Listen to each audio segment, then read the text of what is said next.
Hello, this is John Griffiths here, with a film the day after 98% got to 100%, actually 101%.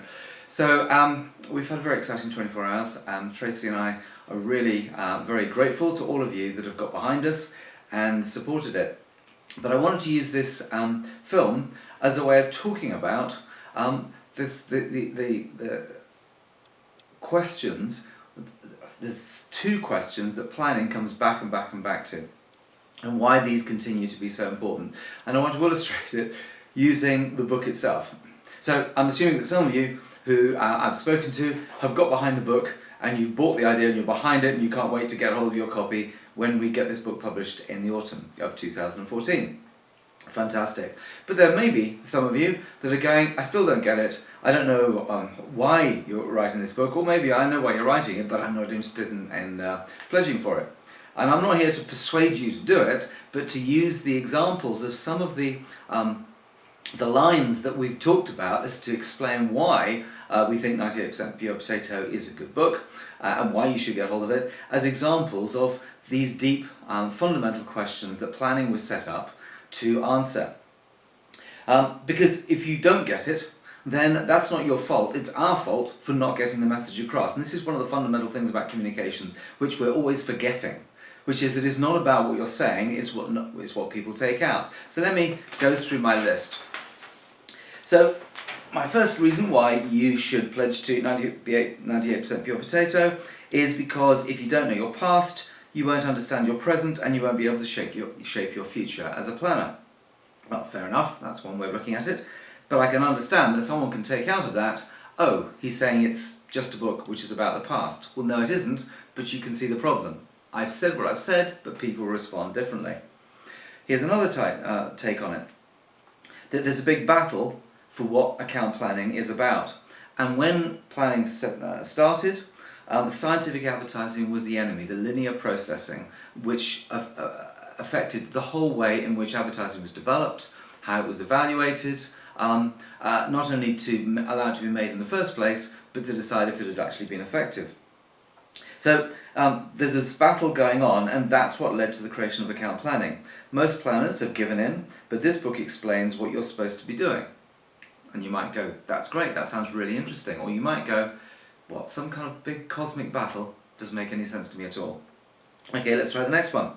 Planning is the unsung hero behind most creative work, but only if you do it properly, and this book explains how planning contributed to the golden age of UK advertising, and it's time we got back to that.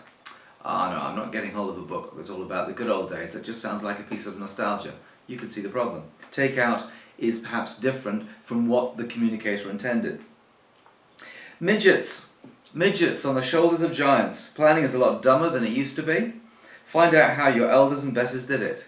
Oh no, this sounds awful. This sounds like a book which has been put together just to say that the old farts were right all along. I don't want to get hold of that. Here's the next one. The book that moves planning from a collection of texts that are never read by Stephen King and Stanley Pollitt to an oral history from the people who actually did the job. So you don't need to read Stephen King, but you do need to follow his advice and the advice that he gave to other people who went and made such a success of it. That's quite interesting. So this is a book about oral history.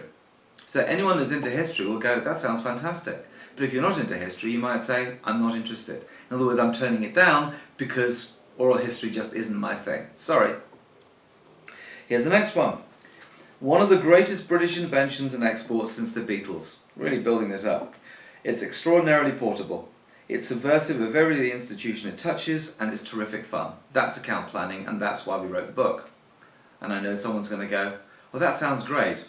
Yes, it did start in Britain, didn't it? So if I'm not a Brit, or if I'm not interested in Britain, I wouldn't be interested in it. So you can see how someone could excuse themselves from that. And here's the final one. Time to find out why planning thinking has been so successful and has changed every area to which it's been applied, whether that's advertising, brand development, research, business development. You could go on and on.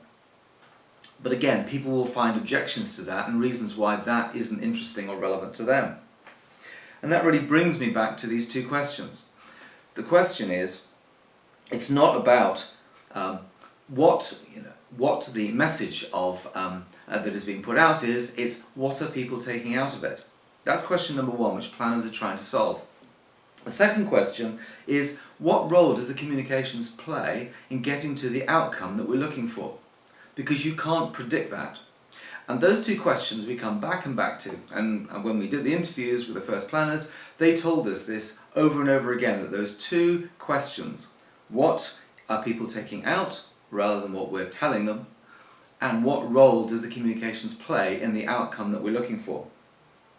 And you can't get answers to these things through automation, through a program. You can't get it through a process or a system. You have to go and look at each communication on its own merits. That's why it's still personal, it's still one-on-one, it's still a fundamentally human activity, going and getting that feedback.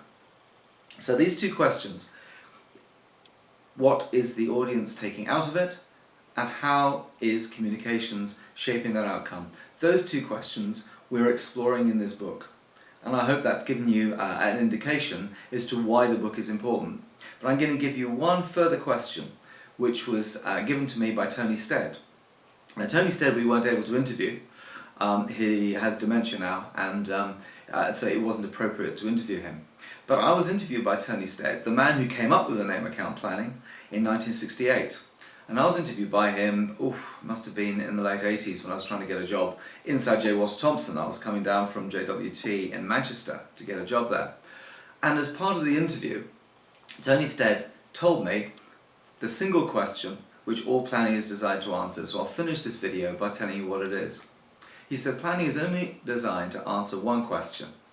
Why the fuck should they? Thanks for paying attention.